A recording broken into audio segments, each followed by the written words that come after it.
On July 28, 1987, David Letterman introduced his guest by saying he is, quote, probably best remembered for Back to the Future. And then Crispin Glover emerged in a wig and platform shoes, taking to the chair with shaky delivery and erratic behavior, which was all greeted by awkward giggles from the audience. Was this a televised breakdown or performance art?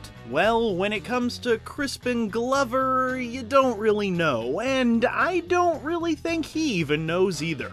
Whatever it was, it ended with him challenging the host to an arm wrestling match before nearly kicking him in the head. Then, Back to the Future was no longer what he was probably best remembered for. To some, this moment would be what he'd probably be best remembered for. I remember Crispin Glover. I remember he used to be in movies. So, yeah. What the fuck happened to Crispin Glover? But to truly understand what the fuck happened to Crispin Glover, we must begin at the beginning, and the beginning began when he was born on his birthday on 4/20/1964 in New York City. Young Crispin Glover was the son of actor Bruce Glover, who played assassin Mr. Wint in Diamonds Are Forever. It's a James Bond movie. And yeah, since his dad was a James Bond villain, Crispin may have been destined for both the cinematic and the mischievous. After bouncing around high schools in Los Angeles, Glover landed small roles on shows like Happy Days, Hill Street Blues, and Family Ties, starring his future co-star Michael J. Fox. His first movie role came with My Tutor in 1983. Then he got very busy in the year 1984, releasing the films Racing the Moon, Teachers, and Friday the 13th, The Final Chapter, playing a goofball who sure does have some dance moves, who meets his fate via meat cleaver, because it's a Friday the 13th movie. Ted! Hey, Ted, where the hell's the corkscrew? And this apparently was enough to catch the attention of filmmaker Robert Zemeckis, who would cast young Mr. Glover as George McFly in 1985's Back to the Future.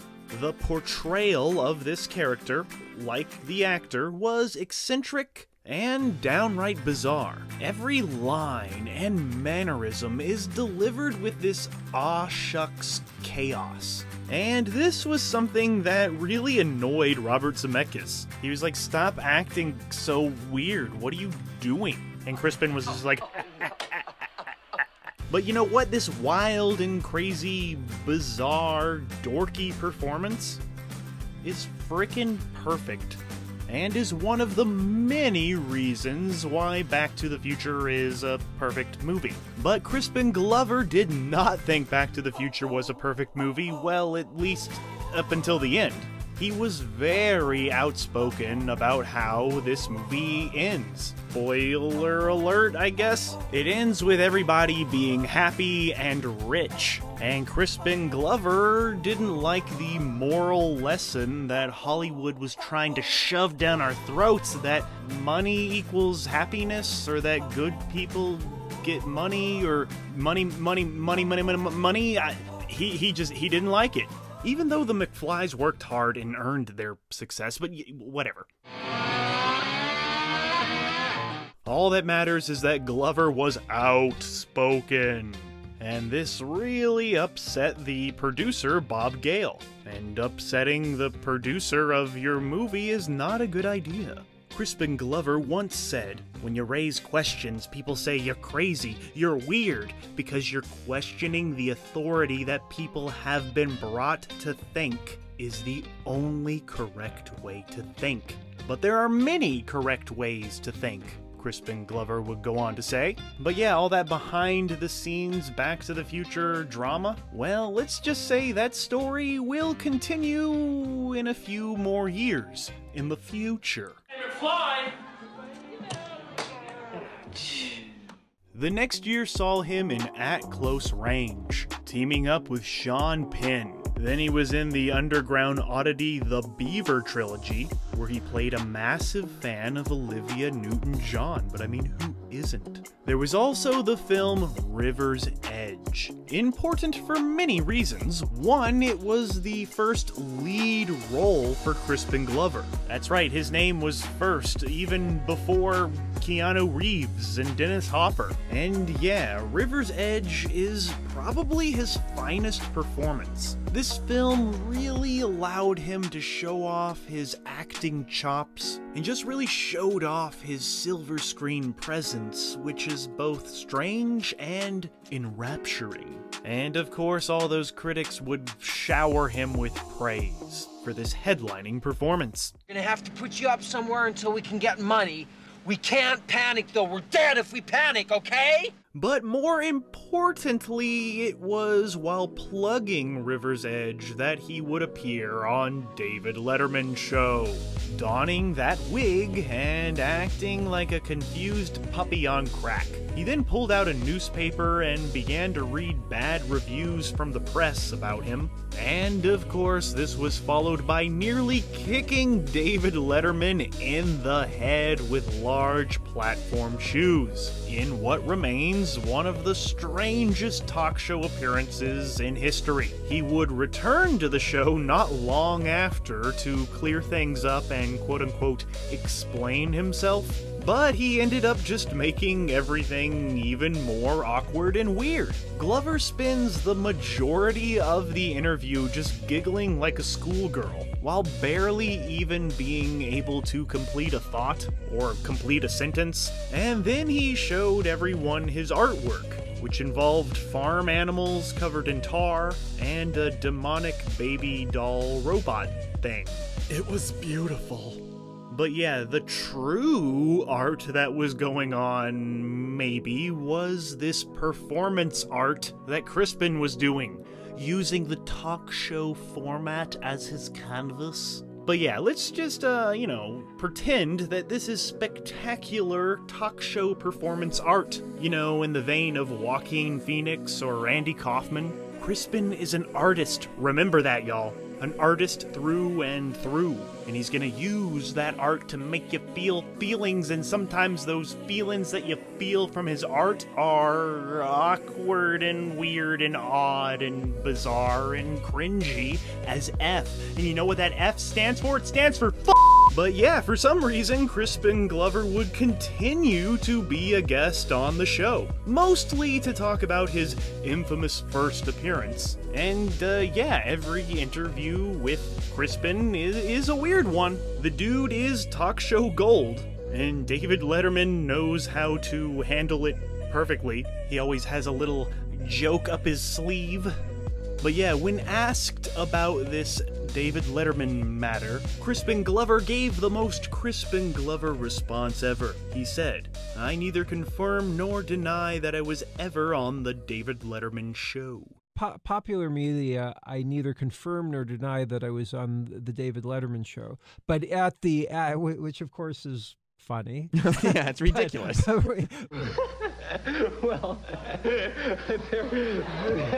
Then came 1989, and Crispin Glover played George McFly in Back to the Future Part 2. Well, no, actually he didn't. Somebody did. So yeah, after being a behind-the-scenes nuisance and criticizing the movie's message, Crispin Glover was not asked to return for the sequel. Instead, he would be replaced by another actor in prosthetics to be made to look like Crispin Glover's face. And so Glover sued for using his likeness without his permission. This Crispin Glover George McFly face lawsuit? Well, because of it, the Screen Actors Guild, SAG, they changed their personality rights clauses forever. Which, yeah, basically said a movie studio can't own your face, so shove that in your face. like I've always told you, you put your mind to it, you can accomplish anything. That same year, Crispin Glover would release his first album. That's right, he's a musician. The album has a wonderful little title. It's called The Big Problem Doesn't Equal the Solution Equals Let It Be. This features covers of Nancy Sinatra and, Charles Manson. Yeah, that one. There's also a little ditty called Clowny Clown Clown. Yeah, it's, pretty out there. Clowny clown clown. And speaking of out there, he wrote a book that was kinda out there, titled Rat Catching. Crispin Glover estimates that he's written 15 to 20 books, with an unstructured, undisciplined approach that sees him using scraps from public domain works to create his own unique pieces. He's so artsy-fartsy. And I'll be signing copies of this book, Rat Catching, which I made, and then... Crispin Glover started off the decade that was the 90s as a fashion designer in a movie called Where the Heart Is, and a small yet memorable role in David Lynch's Wild at Heart. And yeah, Glover and Lynch, that's a perfect team of cinematic weirdos right there. 1991 would be his most prolific yet, leading the cast of Little Noises as a curious fraud who can't handle his fame. And he played Andy Warhol in Oliver Stone's The Doors. And let me tell you, a lot of people have tried to play Andy Warhol, and even though this is a very small, brief little walk-on, I'm gonna say it right here, Crispin Glover is the best cinematic Andy Warhol. He was also in something called Ruben and Ed, which is only known because some people think that he was trapped in the mind of his character Ruben while doing his David Letterman bit.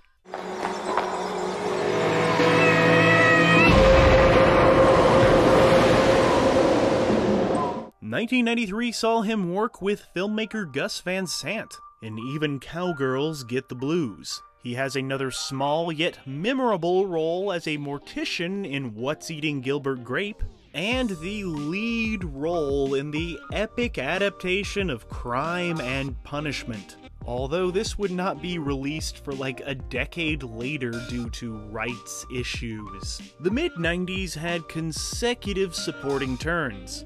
He played a scammer in Chasers, working with master filmmaker Jim Jarmusch in Dead Man, and then he played the right-hand man to Woody Harrelson in The People vs. Larry Flint, working with master filmmaker Milos Forman.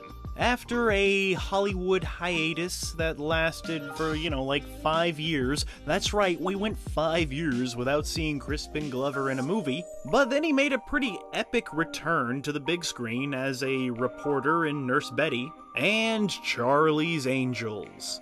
But it was on set of Charlie's Angels that the odd particularities of Glover arose immediately. He did not like his character's expositional dialogue, so he just refused to say the lines and changed his character to be mute. And, this actually worked, I guess, because he was in the sequel, following the title role in Bartleby and a movie called Fast Sofa opposite Jake Busey. His epic Crime and Punishment film finally was released in 2002.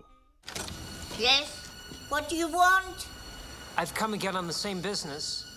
My name's Rodion Romanovich Raskolnikov. That same year, he landed a strictly paycheck role, even though he hates money, in the Little Bow Wow film Like Mike. And his performance in Like Mike would earn him some recognition because Entertainment Weekly would name him the It Creep of the Year. That's a compliment, right? Glover would then give an all-time performance in the remake of Willard. You know, that 1971 rat movie? Glover out-creeps anything he's ever done at every turn in every scene of this movie Willard, which earned him rare recognition as an actor, with a Saturn Award nomination. And like his character Willard, Glover went a little rat crazy and made a music video of a cover of Michael Jackson's Ben, singing to his rat buddy in a nightclub. Then Crispin Glover kinda did his most outrageous thing yet, or, well, started a new phase of outrageousness. In 2003, he wrote an essay that cryptically suggests that Steven Spielberg may be, like an evil person who does evil things. And he goes on to ask very disturbing questions and accuses Steven Spielberg of, like the worst thing you can accuse a person of. He called this essay, "What Is It?" This essay is now almost impossible to find, dumped down the memory hole. But yeah, let's just say it, accusing the most powerful man in show business of the most horrific thing ever without any solid evidence is definitely not going to help one's career. But this essay incident, it still didn't completely cancel Crispin either. He was still able to work after that. But what he really wanted to work on was his own thing, his own film, which he also called What Is It? Yeah, this crazy little movie thing is his legacy. He's the director, the producer, the editor, the star. With a $150,000 budget and a cast of people with Down syndrome, this What Is It movie marked the first installment of a planned trilogy that has yet to be completed. It is a surreal, nonsensical, chaotic mess with zero narrative, pushing the boundaries of everything, from snail salting to graphic sex scenes to lots of swastikas all over the place, and even a character in blackface. When asked about this film, Crispin Glover has said, "It is my psychological reaction to the corporate constraints that have happened with corporately funded, distributed films." Yeah, I get it, Glover. Quiet!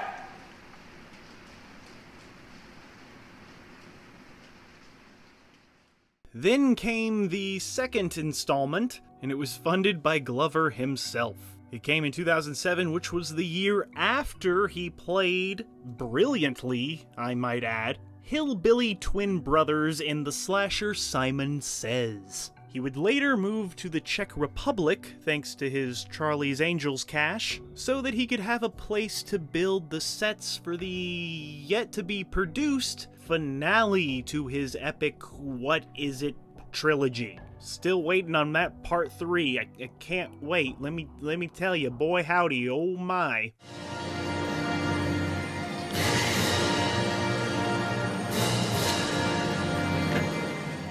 But yeah, while he was doing all that, Crispin Glover was pumping out some pretty interesting, eccentric performances. I actually really like his Willy Wonka parody in that movie that's called Epic Movie. It's kind of the perfect role for him. He would appear in the remake of Wizard of Gore, and then he would take on the epic role of Grindel, the monster who was slayed by Beowulf in Beowulf.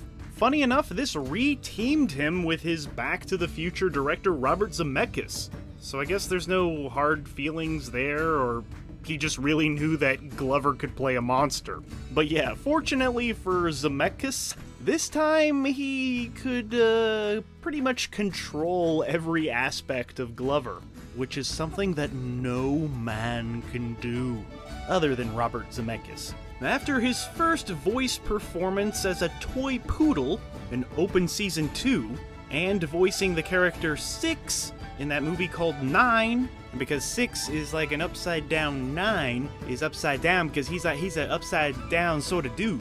He also played the real-life William Foster in a movie about the Donner Party called The Donner Party. It's about that time people went to a party and they got really hungry, so they ate each other.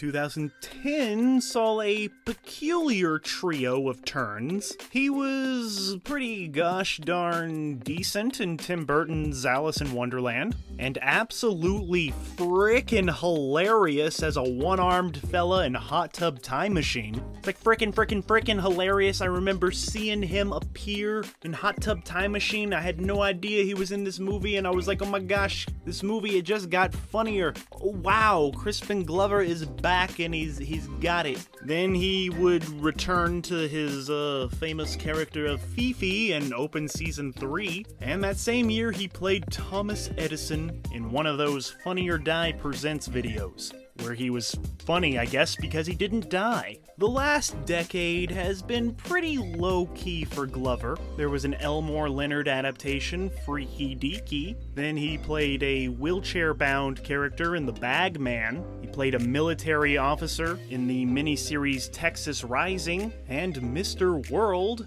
in American Gods. He played a director in the film The Con Is On. Then he replaced Willem Dafoe in that movie We Have Always Lived in the Castle. He was a hired assassin in 2019's Lucky Day, and in 2020 he played the hooded figure in the Smiley Face Killers. But most recently, you can see a pretty gosh darn good performance from Glover, playing a guy who's a bizarre artist, you know, much like himself, in Guillermo del Toro's Cabinet of Curiosities on Netflix. And yeah, he's not in the best episode of this show, but he does give a fantastic performance. One could go on to say that his performance was curious, because it's the Cabinet of Curiosities.